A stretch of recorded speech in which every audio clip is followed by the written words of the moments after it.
الحمد لله الحنان المنان الذي خلق الإنسان وعلمه البيان والصلاة والسلام على رسوله سيد الإنس والجان وعلى آله وأصحابه ذوي الخير والإحسان أما بعد فأعوذ بالله من الشيطان الرجيم بسم الله الرحمن الرحيم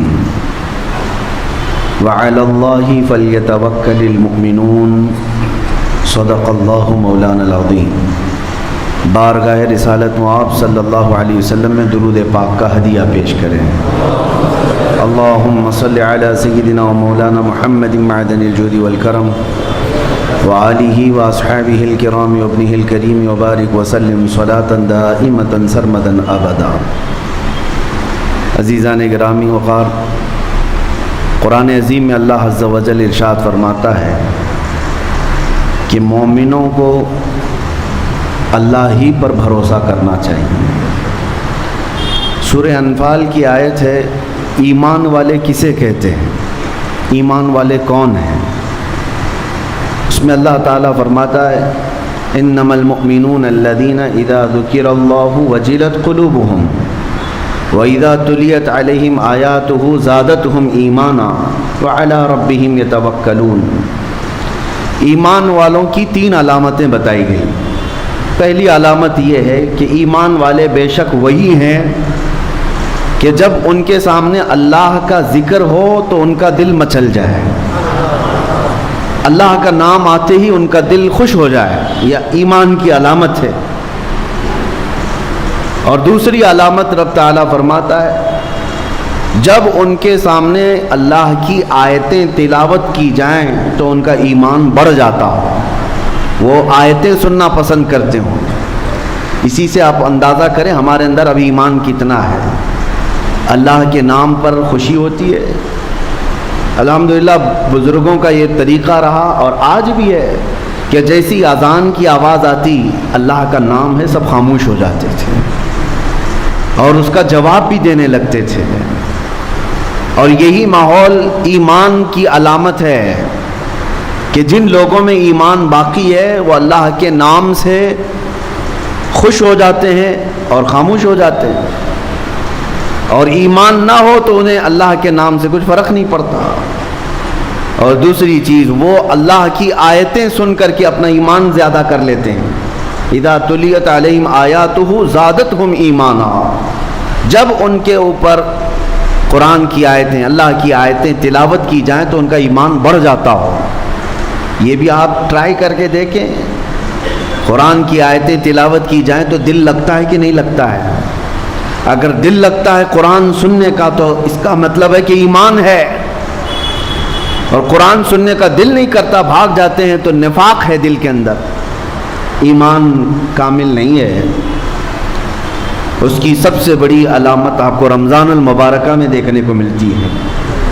حافظ قرآن اللہ کی آیتیں تلاوت کر رہا ہوتا ہے، کتنے لوگ ہیں جن کو قرآن سننے کی رغبت پیدا ہوتی ہے اور تلاوت پر ان کا ایمان بڑھتا ہو۔ ہونا یہی چاہیے میرے عزیزوں کہ جیسے اللہ کی آیتیں تلاوت کی جا رہے ہیں تمہارا دل لگنے لگ جائے، دل لگنے لگ جائے، یہ ایمان اندر ہے تمہارے پاس، ورنہ گھنٹوں گانے سنتے رہ جاتے ہیں، دوسروں کے ڈائلاگ، فلمی نغمے، نہ جانے کیا کیا چیزیں گھنٹوں تک سنتے رہ جاتے ہیں، بلکہ باقی سارے نغمے ایک جگہ پر، اللہ کا کلام اپنی جگہ پر۔ قرآن پاک سنتے ہی اگر ایمان بڑھنے لگتا ہے اور شوق بڑھتا ہے تو سمجھ لو کہ تمہارے اندر ایمان موجود ہے۔ تیسری چیز ایمان کی علامت، رب تعالیٰ فرماتا وَعَلَىٰ رَبِّهِمْ يَتَوَكَّلُونَ، اور جس کے سینے میں ایمان ہوتا ہے وہ صرف اپنے رب پر بھروسہ کرتے ہیں، صرف اللہ پر بھروسہ کرتے ہیں۔ آج مجھے یہی عرض کرنا ہے، ایمان جب کسی کے دل میں ہو تو وہ خوف و خطر سے آزاد ہو جاتا ہے۔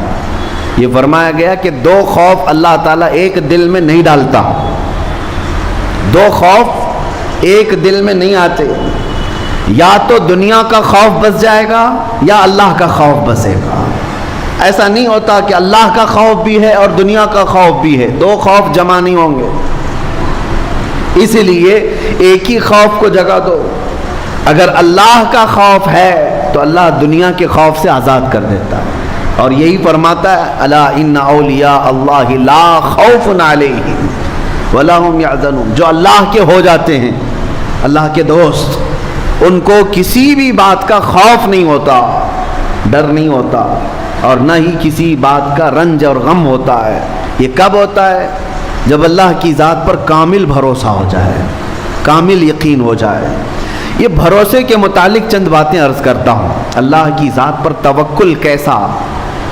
کچھ لوگ اس کا الگ غلط معنی سمجھ لیتے ہیں۔ توکل کا مطلب یہ ہے کہ سب چھوڑ چھاڑ کر کے بیٹھ جاؤ، اللہ ہی سب کرنے والا ہے۔ اس کا نام بھی توکل نہیں ہے۔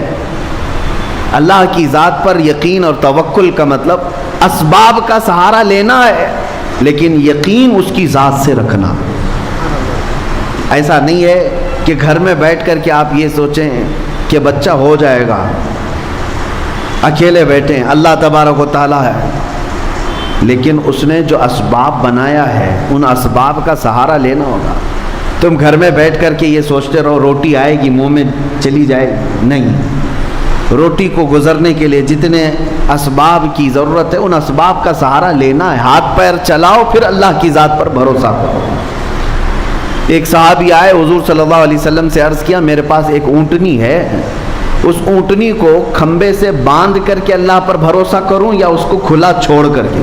کیونکہ کھلا چھوڑنے سے اونٹنی واپس نہیں آتی، ایک بار وہ ہاتھ سے جائے تو وہ بھٹک جاتی ہے۔ اونٹ کے بارے میں نبی پاک صلی اللہ علیہ وسلم نے ارشاد فرمایا نہیں، اس کی رسی کو کھمبے سے باندھو اور پھر اللہ کی ذات پر بھروسہ رکھو۔ بیمار ہو گئے، بخار آیا، سردی ہے، سر میں درد ہے، پیٹ میں درد ہے، اللہ شافی کافی ہے، یقین ہے ہمیں کہ اللہ ہی شفا دے گا، لیکن اس کا مطلب یہ نہیں ہے کہ بیمار ہو کر بستر پر سوئے رہیں، مجھے اللہ پر بھروسہ ہے وہی شفا دے گا۔ وہ شفا دے گا لیکن دوا تمہیں لینی ہوگی، دوا لو اور پھر یہ کہو دوا تو ذریعہ ہے، حقیقت میں شفا اللہ کی طرف سے۔ یہ توکل ہے، اس کو کہتے ہیں توکل اور یقین۔ جیسے آج کے حالات میں بہت سارے لوگ دوسرے درجے کا توکل کر کے بیٹھے ہوئے ہیں۔ جب ہم یا علماء بیان کرتے ہیں کچھ نہیں ہوگا، اللہ کے اوپر سب چھوڑ دو، تو سارے لوگ شاید سب چھوڑ کر کے بیٹھے ہوئے ہیں، چاہے وہ نبی پاک کی عزت کا معاملہ ہے، چاہے اسلام کی بات آئے، چاہے قرآن کی بات آئے۔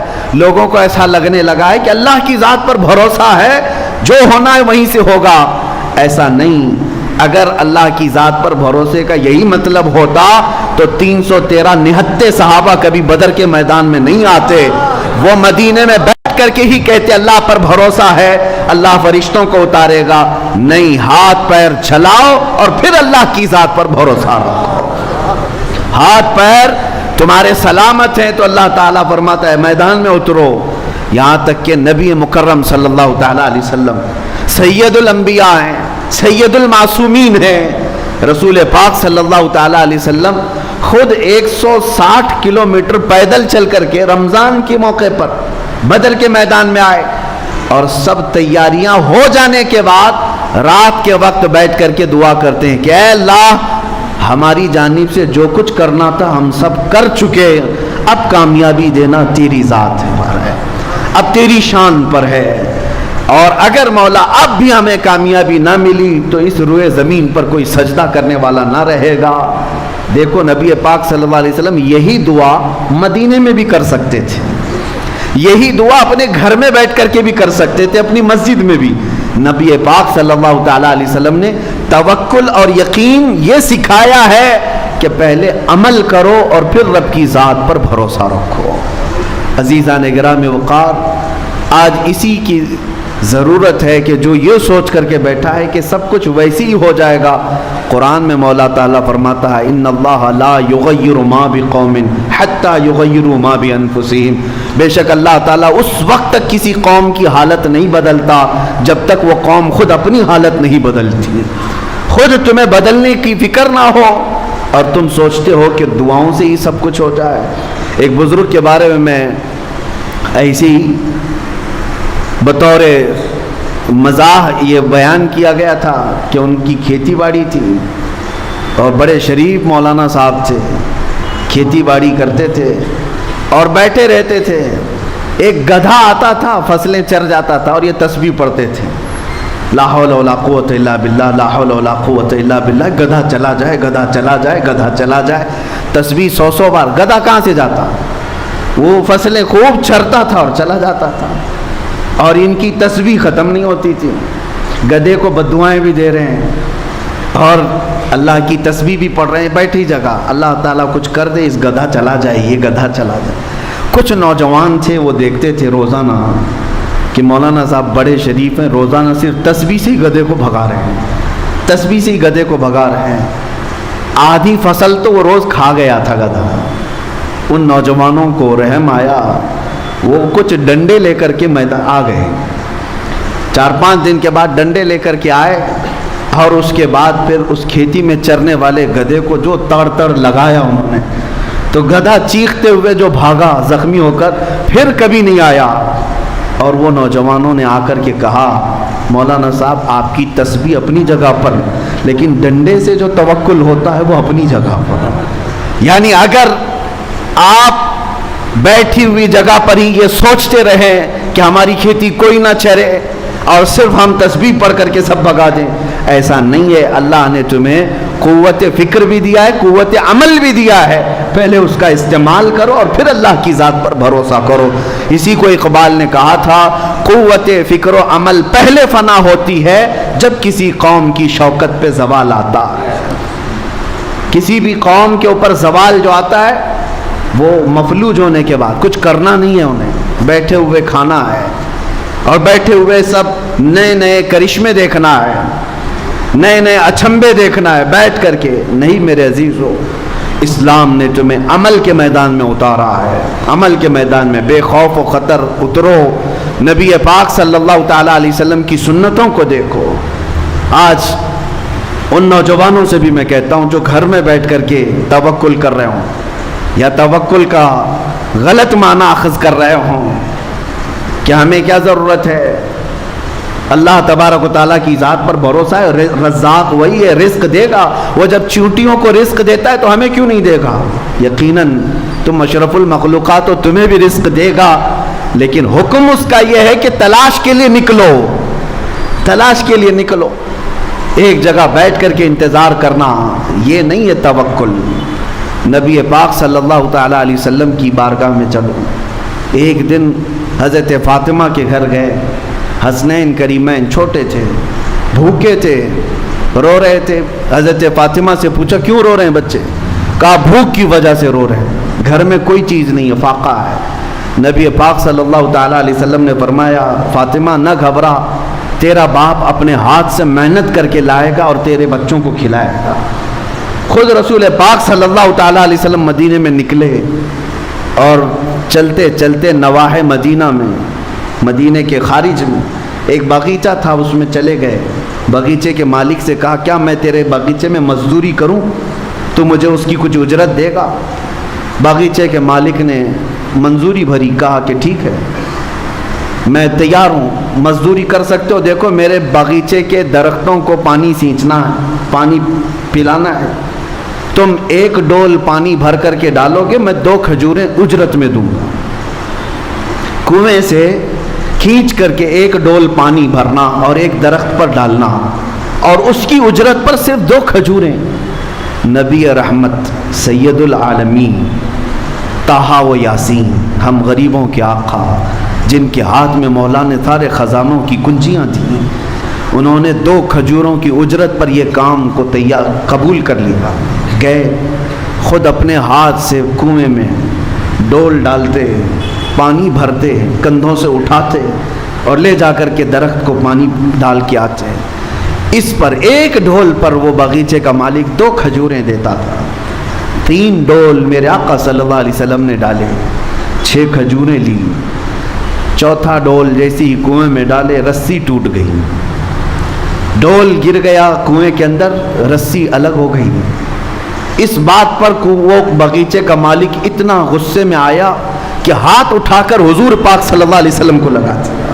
کہا تمہیں کام کا طریقہ نہیں معلوم؟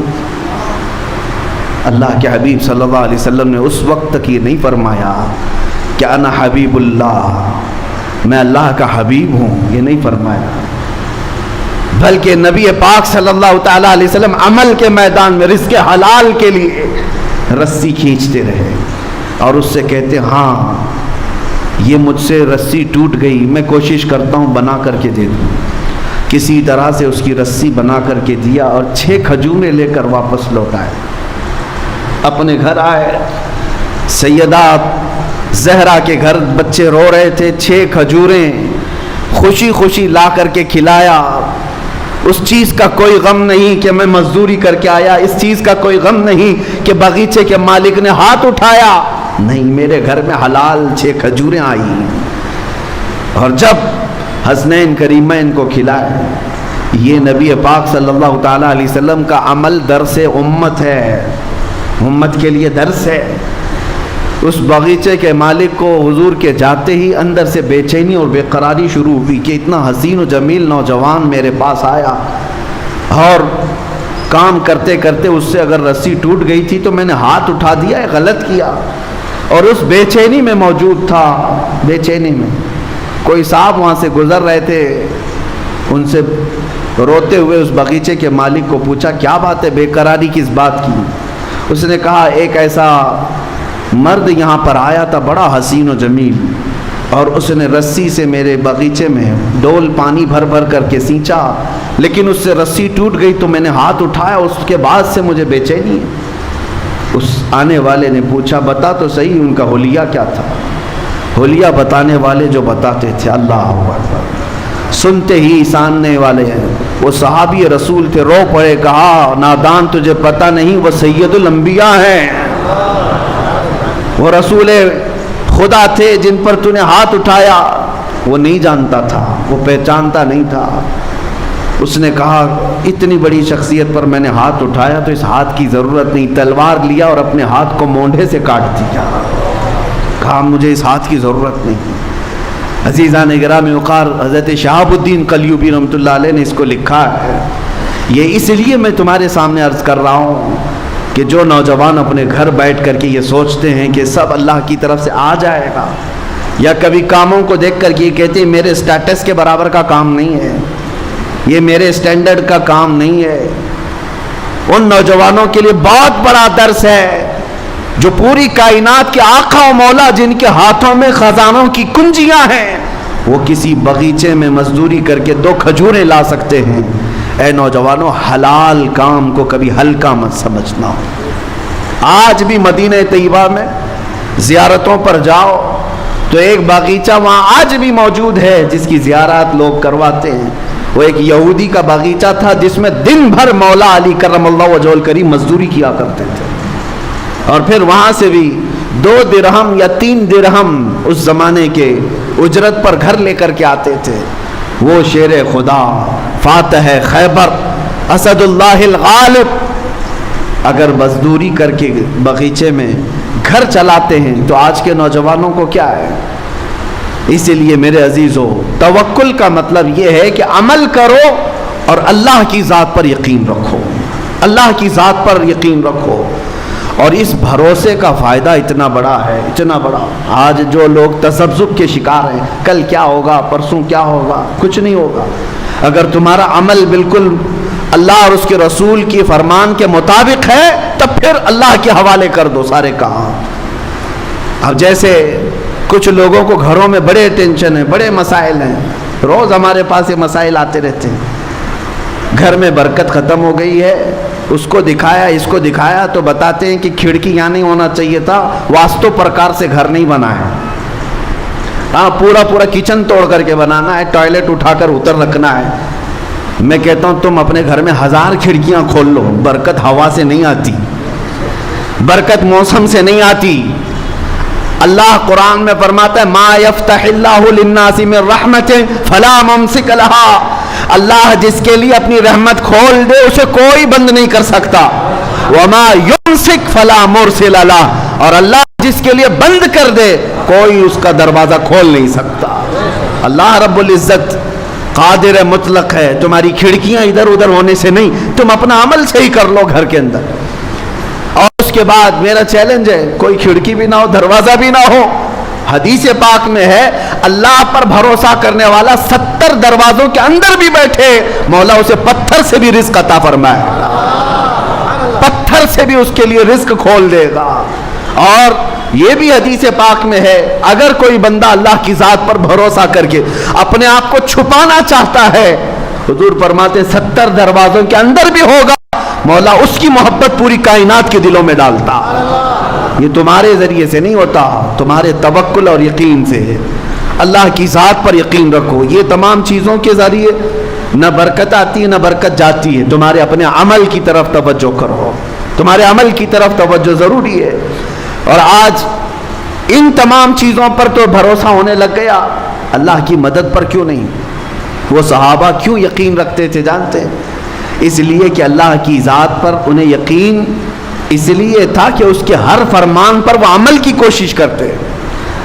انہیں دیکھو چھوٹی یعنی 50 سال کے شراب کی عادت جن کو تھی, ایک فرمان رسول آیا مدینے میں, سارے لوگوں نے اپنے مٹکے توڑ دیے, اپنے پیالے توڑ دیے, جو منہ تک لگا چکے تھے وہ بھی پھینک دیے. نہیں, اب رسول اللہ کا فرمان آ گیا ہے. جب اس طرح کا عمل ہو اللہ اس کے رسول کے بعد پھر کچھ نہیں کرنا. پھر دیکھو اللہ کی ذات پر بھروسہ, قرآن کہتا ہے وَمَن يَتَوَكَّلْ عَلَى اللَّهِ فَهُوَ حَسْبُهُ, جو اللہ پر بھروسہ کرے اللہ اس کے لیے کافی ہے, اللہ اس کے لیے کافی ہے. وہ کہاں سے کیسے حفاظت کرتا ہے پھر دیکھنا تم. صدیق اکبر رضی اللہ تعالیٰ عنہ فرماتے ہیں غار ثور میں جب نبی پاک صلی اللہ علیہ وسلم کے ساتھ وہ موجود تھے 3 دن تک, کفار مکہ یہاں تک پہنچ گئے تھے. حضرت ابوبکر کہتے ہیں میں آسانی سے ان کی گردنیں دیکھ رہا تھا, وہ سب غار کے قریب آ گئے تھے. اگر وہ اپنے پیروں کو اٹھا دیتے, پنجوں کے بل کھڑے ہو جاتے تو ہم دونوں انہیں نظر آ جاتے, کافروں کو نظر آ جاتے. اتنے قریب تک آ گئے. تب حضرت ابوبکر صدیق کہتے ہیں مجھے گھبراہٹ ہوئی, بے چینی ہوئی کہ اگر یہ پنجوں کے بل کھڑے ہو کر کے دیکھ لیں غار میں ہم نظر آ جائیں گے. نبی پاک صلی اللہ تعالیٰ علیہ وسلم سے اس وقت انہوں نے کہا تھا اب کیا ہوگا یا رسول اللہ. تب میرے آقا صلی اللہ علیہ وسلم نے جو جملہ فرمایا اس کو قرآن میں بھی ارشاد فرمایا. مولا کہتے ہیں میرے آقا لا تحزن ان اللہ معنا, ابو بکر گھبرا مت اللہ ہمارے ساتھ ہے. یہ جملہ ایسا ہے جو پوری زندگی گزارنے کے لیے کافی ہے. بے شک اللہ ہمارے ساتھ ہے. حضرت ابو بکر صدیق فرماتے ہیں پوری زندگی بھر اس جملے کی وجہ سے مجھے کبھی کسی طاقت سے خوف نہیں آیا, کبھی کسی طاقت سے خوف نہیں آیا. وہ زمانہ بھی یاد کریں جب آپ خلافت پر فائز تھے, ایک ہی ساتھ 3 محاذ پر لڑ رہے تھے. حضرت اسامہ بن زید کا لشکر بھی روانہ کر رہے ہیں, جو زکوٰۃ کے منکرین تھے ان سے بھی لڑ رہے ہیں, مسیلمہ کذاب جو نبوت کا جھوٹا دعویٰ کیا اس سے بھی لڑ رہے ہیں. ایک ہی موسم میں پورا مدینہ خالی ہے. حضرت عمر آ کر کے کہنے لگے حضرت ابوبکر سے کہ صدیق اکبر ایک ایک کام اسٹیپ بائی اسٹیپ کرتے ہیں یہاں, ورنہ مدینے میں کیا ہو جائے گا. حضرت ابوبکر صدیق رضی اللہ تعالیٰ عنہ فرماتے ہیں اللہ تبارک و تعالیٰ نے جو مجھے طاقت دی ہے میں اپنی عمر کے کم حصے میں ہر کام کو مکمل کرنے کے لیے اس وقت تک اترا رہوں گا چاہے مدینے والوں کی رانوں کی چمڑیاں بھی اتر جائیں. یہ توکل یقین تھا کہ اللہ تبارک و تعالیٰ میری مدد فرمائے گا. حضرت عمر کہتے ہیں اس دن مجھے اندازہ ہو گیا کہ حضرت ابوبکر کے سینے کو اللہ نے کتنا مضبوط کیا. یہی ایمان ہے میرے عزیزو, یہی توکل ہے. آؤ نبی پاک صلی اللہ تعالیٰ علیہ وسلم کے فرامین کو یقین کے ساتھ عمل کر لینا, اس کے بعد پھر زندگی کا لطف بھی کچھ اور ہوتا ہے. آپ نے دیکھا ہوگا میں سورہ بقرہ کی تفسیر برسوں سے کرتا ہے, آپ کو بھی پتہ ہے یہاں پر تفسیر بھی ہوئی. سورہ بقرہ گائے کا نام ہے نا, بقرہ گائے کو کہتے ہیں اور اس سورہ کا نام ہی گائے ہے.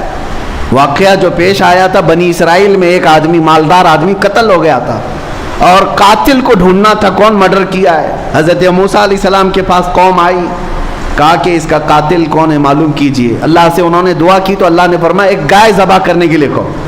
کیسی گائے چاہیے تھی؟ ایسی گائے جو کسی نے پالا نہ ہو, ایسی گائے جو دیکھنے میں پیلے رنگ کی ہو, آنکھوں پر بھا جاتی ہو, خوبصورت ہو. نہ کبھی کسی کھیتی میں کام کی ہو. اس طرح کی گائے اللہ نے قرآن میں فرمایا وہ ذبح کریں اور اس کی پونچھ لے کر کے وہ مرے ہوئے آدمی کو ماریں, وہ خود زندہ ہوگا, بتائے گا اسے کون قتل کیا. یہ اللہ کا امتحان بھی تھا. ایک آدمی قتل ہوا ہے, اس کو جانچنے کے لیے گائے کا کیا تعلق ہے. یہاں پر بھی میرے عزیزو یہ تعلق ڈھونڈنا تمہارے اور ہمارے کاموں میں ہو سکتا ہے, اللہ کے کاموں میں نہیں. تم یہ نہ پوچھو کہ اس کام کا اس سے کیا تعلق. بہرحال میں واقعہ شارٹ میں بتا رہا ہوں. یہ گائے ان کو کہاں ملنی تھی, ڈھونڈنا تھا. اتفاق ایسا اسی زمانے میں ایک نیک آدمی, اس کا ایک چھوٹا بیٹا تھا, بیوی تھی, گھر چھوٹا سا تھا, چھوٹی سی فیملی, لیکن وہ بندہ بڑا پرہیزگار. اچانک بیمار ہوا. اس کے گھر میں کوئی چیز نہیں تھی سوائے ایک گائے کے بچیا. ایک گائے کی بچیا تھی, چھوٹی سی تھی. اس نے دیکھا کہ بیماری اس کی بڑھتی جا رہی ہے اور مرنے کے قریب آ گیا. میری بیوی اور بچے کی دیکھ بھال کون کرے گا, ہم تو انویسٹ کر کے چلے جائیں یا نامینیٹ تو کر دیں, بیوی کے نام اتنی جائیداد, بچے کے نام اتنی جائیداد, فلاں بینک میں کچھ رکھ کر کے جائیں. لیکن اس اللہ والے نے اس گائے کی بچیا کو اٹھایا اور جنگل میں لے گیا. جنگل میں لے جا کر کے چھوڑ کر کے اللہ کو پکارتا, اے اللہ تیرے سے بہتر حفاظت کرنے والا کوئی نہیں. میری موت کے آثار قریب نظر آ رہے ہیں اور میرے گھر میں میرا بچہ چھوٹا ہے. میں یہ گائے کی بچیا تیرے حوالے کر رہا ہوں, جب میرا بیٹا جوان ہو جائے تو تو اسے یہ لوٹا دینا. یہ توکل کا اعلیٰ درجہ ہے. جنگل میں لے جا کر چھوڑنے کی کیا ضرورت, میدان میں ہی چھوڑ دیتا, وہ گائے ادھر ادھر چرتی پلتی نہیں. جنگل میں جب کہ بھیڑیا بھی ہیں, شیر بھی ہے, کوئی بھی کھا جاتا. یقین کا درجہ یہی تو سمجھ میں آتا ہے کہ اللہ کی ذات پر کیسا بھروسہ تھا. چھوڑ کر کے چلا آیا اپنے گھر, اپنی بیوی کو بتایا میں جنگل میں اللہ کے نام پر ایک گائے چھوڑ آیا ہوں, جب میرا بیٹا جوان ہو جائے تو اسے کہنا جا کر کے اللہ سے وہ مانگ لے. کیا تعلقات تھے اپنے رب کی ذات سے, کیسے تعلقات تھے. ہونا تو یہی چاہیے کہ تم کہیں تھک جاؤ, اس کو سنانے سے بہتر ہے مسجد میں آؤ, سیدھے اپنے اللہ سے باتیں کرو.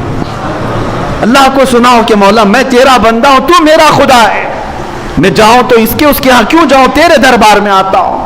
اس میں جو لذت ہے دل کے اندر وہ کہیں نہیں ملے گی. دوسرے کو سناؤ اپنی تکلیف, آج ہو سکتا ہے تسلی دے دے, کل 4 کو بتائے گا دیکھا فلاں جو ہے اتنی مصیبت میں. تمہیں تو وہ ہر جگہ بے عزت کرتا رہتا ہے, لیکن مولا کی شان یہ ہے تمہاری چیزوں کو چھپاتا بھی ہے اور نوازتا بھی ہے. وہ بچہ جوان ہوا, بیوہ عورت تھک گئی تھی کما کر کے کھلا کر کے, اپنے بیٹے سے کہتی ہے بیٹا دیکھ اب میری بھی عمر ساتھ دینے چھوڑ چکی ہے. تیرے باپ نے ایک گائے کی بچیا جنگل میں چھوڑی تھی, وہ ہو سکتی ہے بڑی ہو گئی ہوگی, گائے بن گئی ہوگی. تو جا اللہ کے نام پر پکار, شاید وہ تجھے گائے مل جائے, اس کو بیچ کر ہم اپنا گھر چلا لیں. یہ نوجوان جنگل میں گیا اور پکارنے لگا یا رحمان, اے اللہ میں فلاں کا بیٹا ہوں, میرے باپ نے تیرے حوالے ایک گائے کی بچیا کی تھی اور تیری حفاظت میں چھوڑ کر گیا تھا, اب میں جوان ہو گیا ہوں, وہ گائے مجھے لوٹا دے. جنگل میں وہ پکار رہا تھا, اچانک دیکھا ایک بہت ہی صحت مند گائے اس کے سامنے آنے لگی. یہ وہی گائے تھی جو بالکل پیلے رنگ کی تھی, یہ وہی گائے تھی جو نہایت دیکھنے میں خوبصورت تھی اور نہ کسی کی پالی ہوئی تھی نہ کسی کی کھیت میں جوتی ہوئی تھی. یہ اس نوجوان کے ہاتھ میں آئی, لے آیا, ماں سے کہا گائے مل گئی, اور ماں نے کہا ٹھیک ہے جاؤ بازار میں بیچ دو اس کو.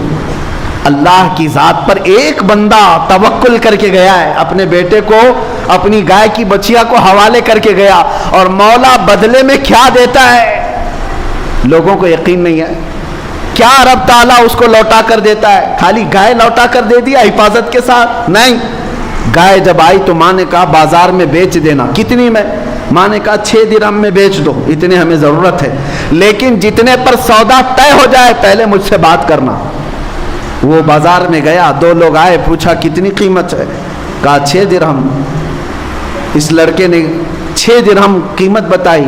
خریداروں نے کہا نہیں ہم 12 درہم میں خریدیں گے. یہ تو پہلی مارکیٹ ہے, ڈبل میں سامنے والا خرید رہا ہے, گھٹا کر کے لیا جاتا ہے. تو نوجوان لالچ میں بیچ تو سکتا, مگر وہ ایک صالح کا بیٹا تھا, کہا میں اپنی ماں سے پہلے بات کروں گا پھر بیچوں گا. آیا, ماں سے کہا میں تو 6 میں تیار تھا لیکن سامنے والے 12 میں خریدنا چاہ رہے ہیں. ماں نے کہا ٹھیک ہے جاؤ اب 12 اس کی قیمت لگاؤ. وہ تو چلے گئے. دوسرے دو آئے, کہا کتنے کی ہے؟ 12 درہم کی. انہوں نے کہا ہم 24 میں خریدیں گے, ہم 24 میں خریدیں گے یہ گائے کو. اس نے کہا نہیں, میں اپنی ماں سے بات کر کے آتا ہوں. گیا اور ماں سے کہا عجب معاملہ ہے, میں 12 لگا رہا ہوں, وہ 24 مانگ رہے ہیں, 24 پہ لینا چاہ رہے ہیں. تو ماں نے کہا بیٹا اب کی بار جا قیمت مت لگا, جو آئیں گے خریدنے کے لیے ان کا ہاتھ پکڑ لینا اور پوچھنا میرے گائے کی کیا قیمت ہے تم ہی بتاؤ. ماں سمجھ چکی تھی, ماں سمجھ چکی تھی. بیٹے نے پوچھا ایسا کیوں؟ ماں نے کہا بیٹا وہ خریدار نہیں ہے, وہ اللہ کے فرشتے ہیں, وہ اللہ کے فرشتے ہیں جو ہماری ہدایت کے لیے آئے ہیں. یہ گیا, اب کی بار جا کر کھڑا ہی تھا کہ پھر دو آئے, کہا گائے کتنے کی؟ یہ گیا ان کو پکڑ لیا اور کہا آپ ہی بتاؤ میرے گائے کی قیمت کیا ہے. ان لوگوں نے کہا اے نوجوان تیری گائے 6 درہم 12 درہم کی نہیں ہے, انتظار کر, ایک جماعت ابھی یہ گائے ڈھونڈنے کے لیے آئے گی, اسے ضرورت ہے اس گائے کی. اور قیمت کیا؟ کہا وہ جماعت جب آئے گی تو قیمت بتانا, اس گائے کی چمڑی اتار کر کے اس میں جتنا سونا چاندی بھر جائے وہ اس گائے کی قیمت. نوجوان ہکا بکا رہ گئے, کیا گائے کی یہ قیمت ہو سکتی ہے؟ انہوں نے کہا ہاں ہو سکتی ہے, اللہ جب دلانے پر آئے اس سے بھی زیادہ عطا کرے. اللہ کی ذات پر تیرا باپ بھروسہ کر کے گیا تھا نا, اللہ کی ذات پر چھوڑ کر گیا تھا, اور اللہ جب بدلے میں دیتا ہے تو صرف وہ چیز نہیں دیتا بلکہ اس سے کئی درجے گنا بڑھا کر کے عطا فرماتا ہے. میرے عزیزو, وہ جماعت آئی اور دیکھا گائے ہو بہو وہی ملی ہے جس کا ان کو حکم تھا. انہوں نے پوچھا یہ گائے ہمیں تو چاہیے. اس نوجوان نے کہا قیمت معلوم ہے؟ پوچھا کیا ہے؟ کہا اس گائے کو ذبح کر کے اس کی چمڑی بھر کے سونا چاندی. وہ سب ہکے بکے رہ گئے, اتنی قیمت؟ کہا اتنی قیمت ہے اس گائے کی, ان کو لینا ہی تھا. اب دیکھیں اللہ تبارک و تعالیٰ کے سارے کام مقدر پر کس طرح ہوتے ہیں. وہ جماعت اتنی کیوں فکر مند تھی, ان کو کیوں چاہیے تھا کہ وہ قاتل کون ہے پتہ چلے. ایک آدمی کا مرڈر ہو گیا, مر گیا, اور قاتل کو ڈھونڈنے کے لیے اتنی فکر کیوں؟ وجہ یہ تھی کہ مرا ہوا آدمی اس کا مال تھا, اور مال کے لفڑے آپ کو پتا ہے, یا تو قاتل ہڑپنے والا تھا یا یہ جماعت ہڑپنے والی تھی کہ اس کا پیسہ ہم سب کو مل جائے. اب جا کر کے شارحین فرماتے ہیں وہ تیار تو ہو گئے قیمت دینے کے لیے, لیکن فیصلہ کیا کون دے گا یہ پیسہ؟ قاتل کو ڈھونڈنے کے لیے کس کا پیسہ لگایا جائے گا؟ تو طے یہ ہوا کہ مرا ہوا جو آدمی ہے اسی کے پیسوں سے یہ خریدا جائے. اب جا کر کے انہوں نے اس مرے ہوئے آدمی کی پراپرٹی جائیداد سب جمع کی, تب جا کر کے اتنی ہی قیمت بنی جتنا اس گائے کی کھال میں سونا چاندی ہے. لالچ کرنے والوں کو ان کا انجام, یعنی وہ قاتل, یہ انہوں نے قیمت دے دی, گائے خرید لی, ذبح کر کے پونچھ ماری, اور وہ یقیناً زندہ ہوا مرا ہوا آدمی, اور اٹھا اور اس نے کہا میرا چچیرا بھائی مجھے مارا تھا, وہ قاتل ہے. وہ بھی گرفتار ہوا, مال بھی گیا, اور وہ خالی ہاتھ رہے. لیکن اللہ کی ذات پر ایک صالح بندہ جو توکل کر کے گیا تھا, جنگل میں بچیا چھوڑ گیا تھا, مولا کریم نے بچیا تو اس کو واپس دلائی, لیکن ظالموں کو ان کے کام کے انجام تک پہنچا کر صالحین کے گھر کو اللہ تعالیٰ آباد بھی فرماتا ہے. اسی لیے حدیث پاک میں اگر تمہارا باپ اللہ کی ذات پر توکل کرتا ہے تو 7 نسلوں تک اللہ اس کا فائدہ پہنچاتا ہے. صالحین اگر گھر میں ہو 7 پشتوں تک اس کا فائدہ ہوتا ہے. اللہ کی ذات پر ایک صحابی تجارت پر جا رہے تھے, ان کی بیوی حاملہ تھی. بیوی نے کہا ابھی اس حالت میں جا رہے ہو, بچے کی ولادت کے دن قریب ہیں, یہ بچہ ہے پیدا ہونے والا ہے, کس کے حوالے کر جا رہے ہو؟ صحابی اس خاتون کے اپنی بیگم کے پیٹ پر ہاتھ رکھتے ہیں اور کہتے ہیں یہ بچہ تو اللہ کے حوالے ہے, توکلت علی اللہ, اللہ کی ذات پر میں نے چھوڑ دیا ہے, گھبرا مت, میں جلدی آ جاؤں گا تجارت سے. گئے, وہ تجارت پر گئے, اور ادھر بچے کی ولادت ہونے سے پہلے ہی خاتون کا انتقال ہو گیا. درد ذہ میں, ولادت کے درد میں وہ برداشت نہ کر سکی, انتقال ہو گیا. لوگ لے گئے قبرستان میں دفن کر کے آ گئے. ان کو ان کو جب خبر ملی تو وہ جلدی اپنا سامان لپیٹ کر واپس پہنچے. بڑا غم ہوا کہ بیگم نے کہا تھا اس حالت میں چھوڑ کر مت جاؤ, کاش میں ہوتا تو کچھ سہارا تو ہوتا. لیکن بہرحال غم کے عالم میں وہ قبرستان پہنچے اپنی بیوی کی قبر پر. جب وہاں قبر کے پاس پہنچے تو قبر کھلی ہوئی تھی اور ایک بچے کے رونے کی آواز آ رہی. 3 دن گزر چکے. اب انہوں نے قبر کی مٹی ہٹائی تو دیکھا ایک صحت مند بچہ وہاں پر ہاتھ پیر مار رہا اور چیخ رہا ہے, اور ان کی بیوی کی لاش بھی موجود ہے. انہوں نے بچے کو اٹھایا اور پوچھا یہ بچہ اس قبرستان میں قبر میں کہاں سے؟ غیب سے ندائی, اے بندے کیا جانے کے وقت تو نے اس بچے کو ہمارے حوالے نہیں کیا تھا. اس کی حفاظت اللہ تعالیٰ نے فرمائی تیرے آنے تک. عزیزان گرامی وقار, اللہ کی ذات پر توکل اور یقین کرنے والے بندوں کو اللہ کبھی تنہا نہیں چھوڑتا, کبھی انہیں ضائع ہونے نہیں دیتا. امتحانات کی گھڑیوں سے گزارتا ہے مگر اللہ ہر گھڑی تمہارے ساتھ ہے. قرآن میں اللہ فرماتا ہے کان حقا علینا نصر المؤمنین, ہم نے اپنے اوپر لازم کر لیا ہے کہ ایمان والوں کی مدد کریں گے, ایمان والوں کی مدد کریں گے. تمہیں کس قدر یہاں پر فراوانی ہے تم نے کبھی اندازہ کیا؟ اس رحمان کے جلوے تم نے دیکھے اس کائنات کے اندر؟ پیدا ہونے سے لے کر موت تک وہ ہماری حفاظت فرما رہا ہے ہر گھڑی. اور اس کے سجدوں میں, اس کی عبادتوں میں جو تم نافرمانی کرتے جا رہے ہو, قیامت کے دن بڑا پچھتاوا ہوگا, بڑا پچھتاوا ہوگا.